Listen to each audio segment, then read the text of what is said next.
लोग जो बहुत तरह का अर्थ निकालते हैं, पार्टी का अर्थ है, आप प्रवक्ता भी। देखिए, ये तो लोकतंत्र की एक खूबसूरत सी तस्वीर है कि रमजान का पाक महीना चल रहा है, देश और पूरे प्रदेश के लिए अमन चैन की दुआ मांगने के लिए सभी लोग एकत्रित होते हैं। सभी पार्टियों की तरफ से इस इफ्तार पार्टी को ऑर्गेनाइज किया जाता है। इससे पहले भी हमारी पार्टी के कई नेताओं ने इसको ऑर्गेनाइज किया है और अब तो ईद आने का समय आ चुका है और हमारी पार्टी की तरफ से इस हज भवन के प्रांगण में इस तरह का आयोजन हुआ है। सभी दल के नेता इसमें शामिल हैं। हमें लगता है खूबसूरत सी तस्वीर है और हमारे नेता ने तो पहले ही स्पष्ट कर दिया है कि इसका कोई पॉलिटिकल सिग्निफिकेंस नहीं है। पॉलिटिकल कयास तो लोग लगाते हैं, मीडिया में इस तरह की बातें चलती भी रहती हैं, लेकिन इसका कोई पॉलिटिकल मतलब नहीं है। अभी सभी दल के लोग इसमें अगर शामिल हुए हैं, भारतीय जनता पार्टी के डिप्टी चीफ मिनिस्टर यहाँ पर हैं, तो उसका क्या मतलब है भाई? आरजेडी के भी लोग हैं, हर दल के लोगों को न्योता भेजा जाता है।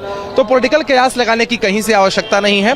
इस सुखद तस्वीर को, इस सुखद संयोग को देखने की आवश्यकता है। लेकिन कयास लगाए जाते हैं तो कहीं ना कहीं मतलब कहीं आग होती तभी तो धुआं निकलता है। देखिए, होता ये पीछे देखिए 2017 में नीतीश कुमार आए थे आरजेडी के इफ्तार पार्टी में, उसके बाद 18-19 में नहीं गए, 20-21 खैर कोरोना की महामारी की वजह से नहीं हुआ, तो इसलिए लोग सवाल उठ रहे हैं। ऐसे देखिए, क्या नहीं हुआ इंपॉर्टेंट नहीं है, क्या हो रहा है ये ज्यादा इंपॉर्टेंट है हमारे लिहाज से।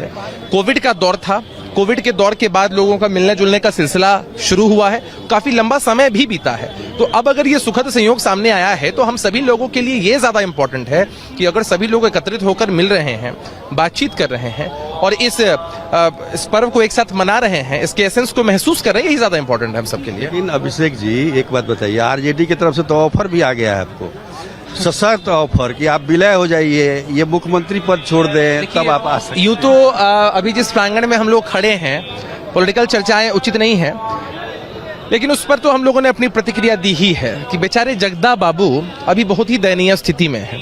आप देख लें कि एक डमी अध्यक्ष के रूप में काम कर रहे हैं, कोई भी कार्रवाई करने के लिए सक्षम नहीं है।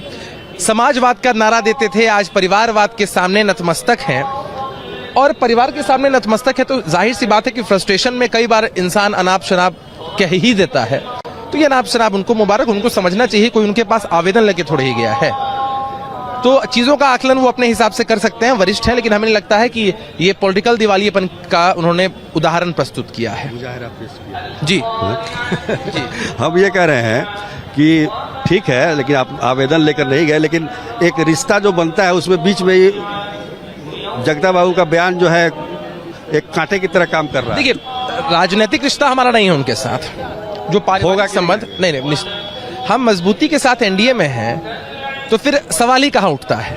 और दूसरा कि एक जो व्यक्तिगत रिश्ता है, राजनीति में नीतियों की लड़ाई, विचारधारा की लड़ाई होती है, व्यक्तिगत कोई लड़ाई नहीं है। उस लिहाज से अगर आमंत्रण मिलता है, आपने पहले भी देखा है, तेज प्रताप यादव जी की शादी हुई थी, किस दल के नेता नहीं शामिल हुए थे? होते ही हैं लोग शामिल। तो इस तरह से भले ही वो लोग कुछ बयान दे दें, लेकिन इनका कोई अर्थ नहीं है। इफ्तार में गए थे, यही सबसे इंपॉर्टेंट है और यही सबसे बेहतर है। चलिए, तो ये थे अभिषेक झा, जेडीयू के प्रवक्ता हैं।